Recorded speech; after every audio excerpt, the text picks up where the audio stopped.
Hey guys, somebody asked a really good question that gets thrown around a lot, which was somebody asked thoughts on people calling support an Elo inflated role. And so I just wanted to give you my thoughts on this one.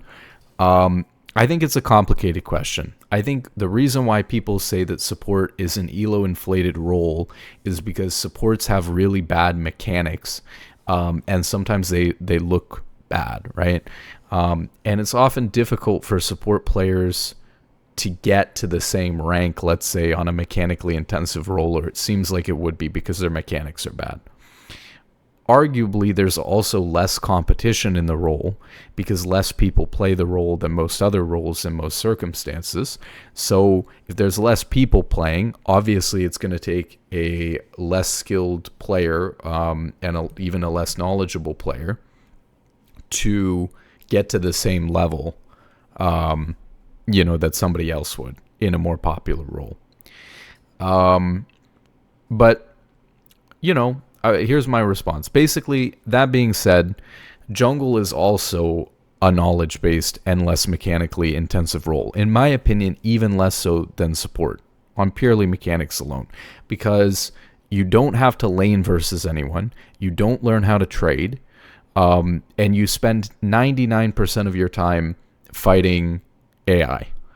And when you do fight people, you are usually fighting in an advantageous situation where you've used vision, right, to gank the person, usually at a numbers advantage.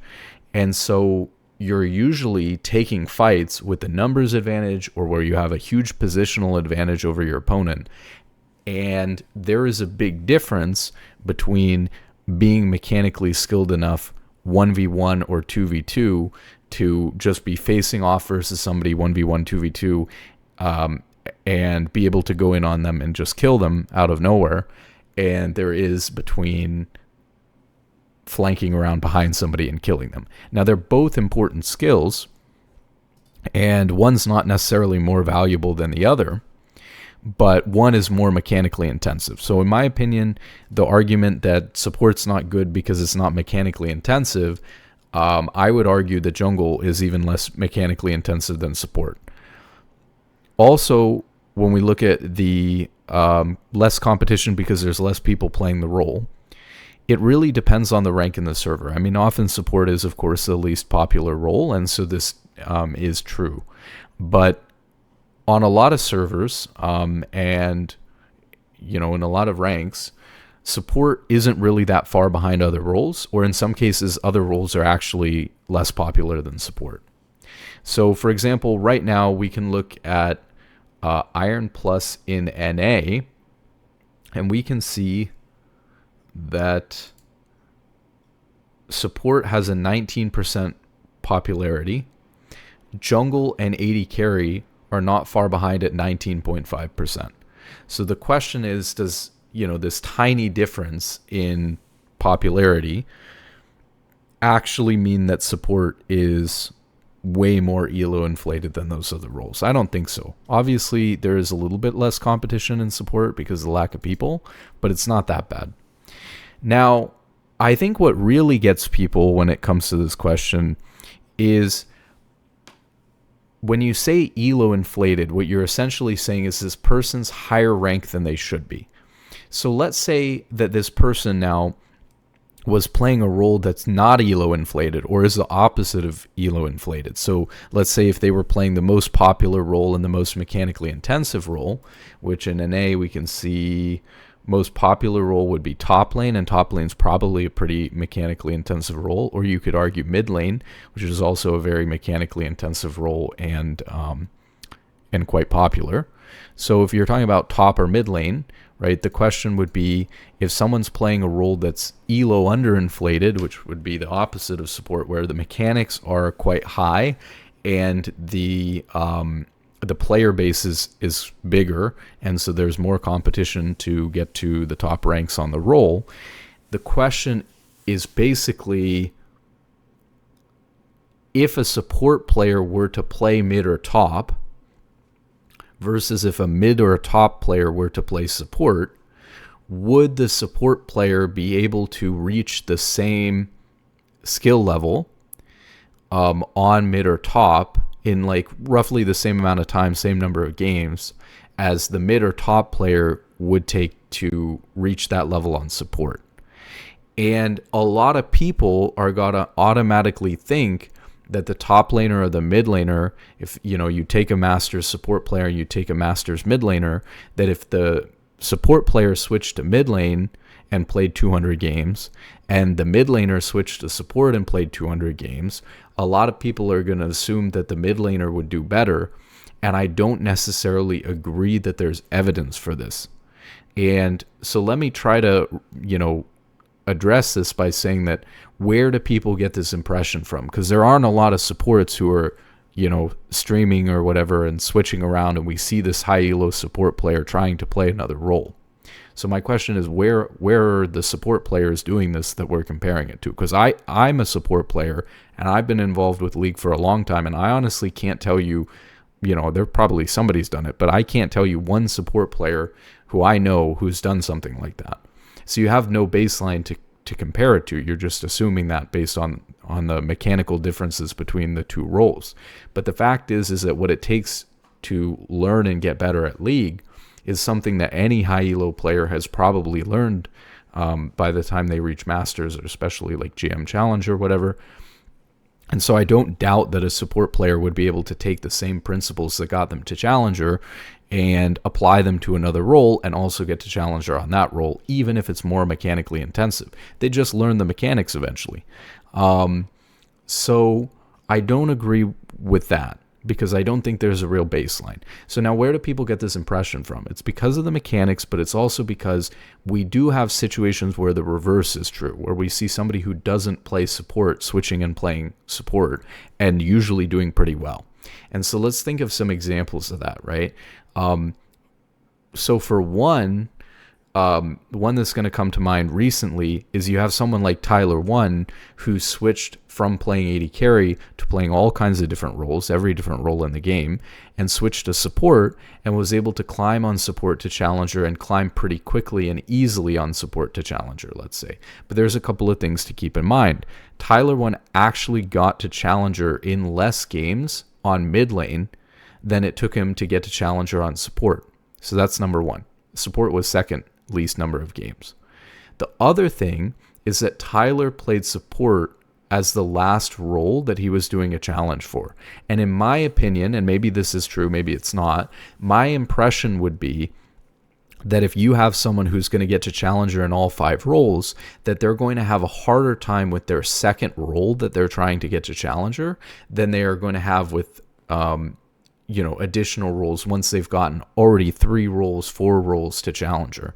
So in my opinion, the experience and the adaptability that you learn, if you've already learned how to play all other roles to Challenger besides support, I would expect that support would take the least number of games because he's doing it last when he's at his peak of adaptability as a player, and when he's already learned how to play all of these other roles to Challenger. So the fact that it actually took him less time on mid lane than on support, even though he did support last, was telling. And also, as far as mid lane and support go, mid was his 4th challenge, support was his 5th challenge. So I think, again, we just don't have the data. It'd be interesting to know what would have happened had he done, so he did, obviously he was a Challenger AD carry player, then he did jungle, then he did top lane, then he did mid, then he did support. It'd be interesting had he done it in a different order, because it's quite possible that had he done support as his second role right off of AD carry, it's totally possible it would have taken him way more games to get to Challenger on support. Now, maybe that's the case, maybe it's not, but that's my theory about that. Now, the other thing that we see is that we've seen mid laners, especially in the LCS, actually role swap to support. And recently we saw Sven role swap to support as well. So notable players who have done this is you've got players like Huhi, who used to be like a mid laner, I think for CLG, and then switched to support. And then you had like Sven, who is an AD carry player, but switched to play support. These players did not switch to support and other people have tried to do it as well, less successfully. But these players did not switch to support just because support was an easier role.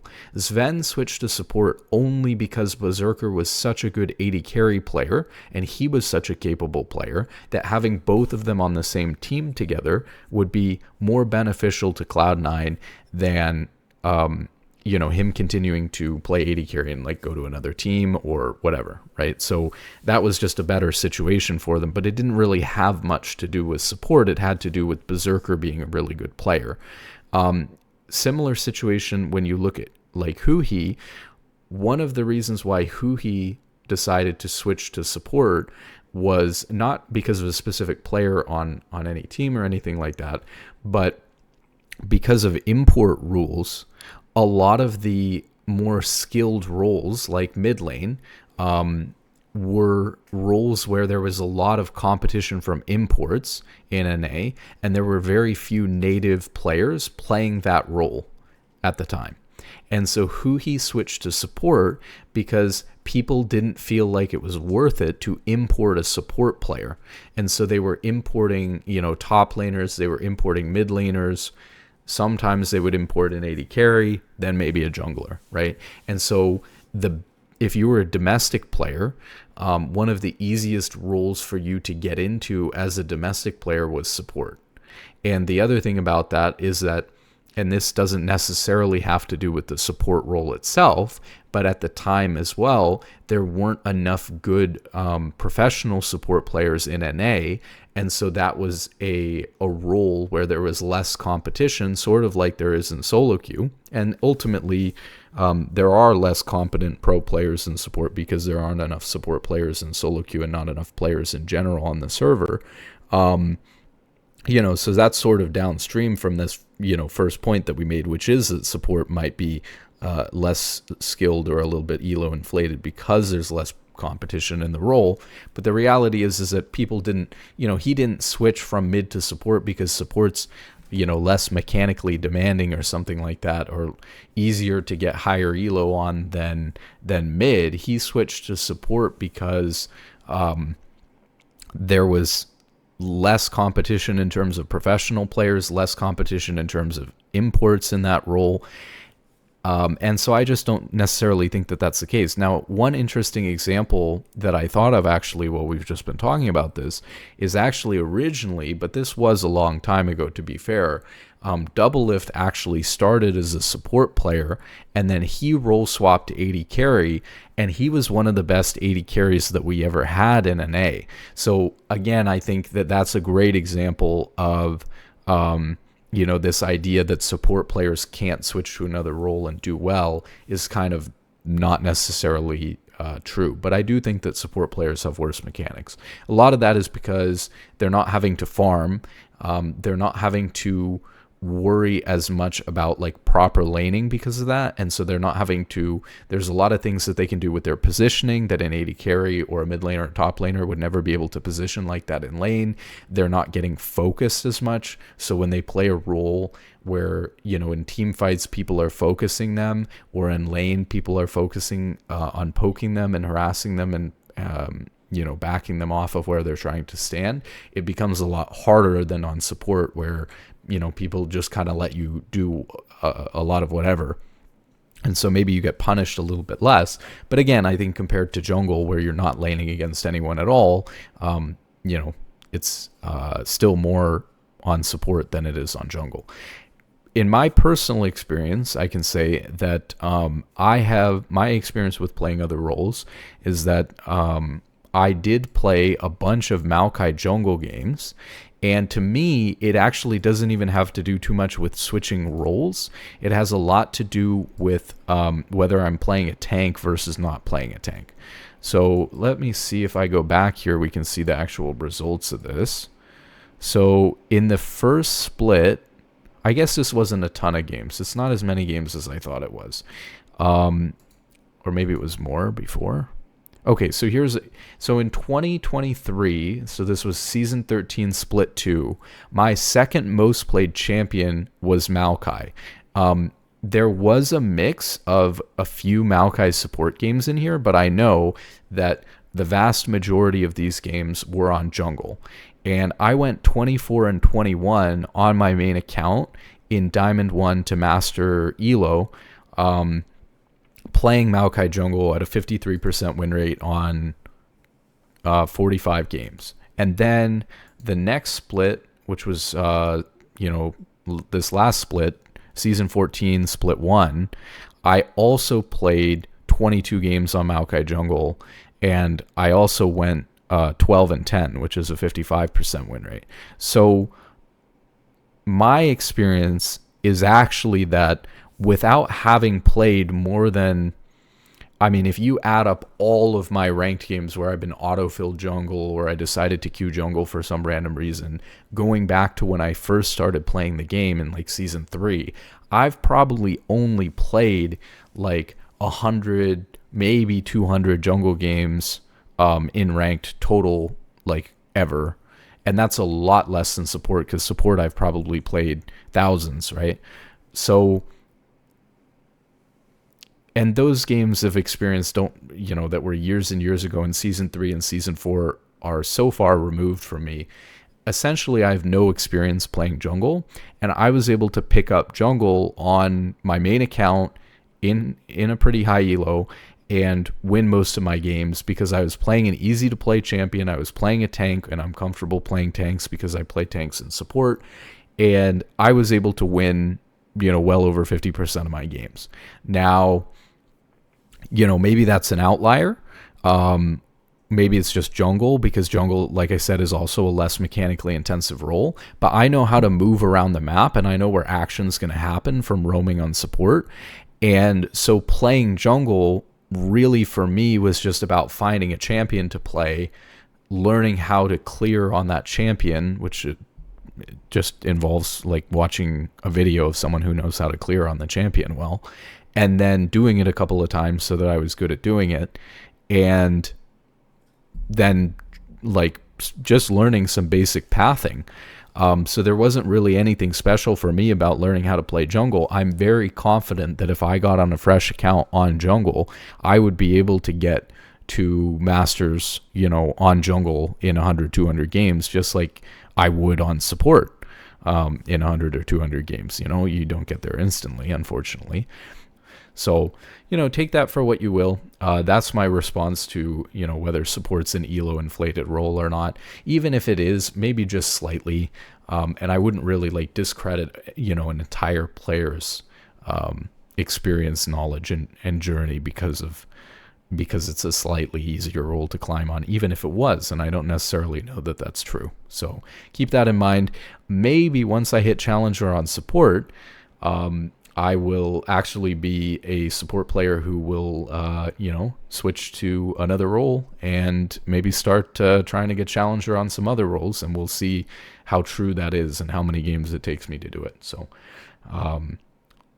hope you guys enjoyed. Good luck in solo queue, and have a wonderful day.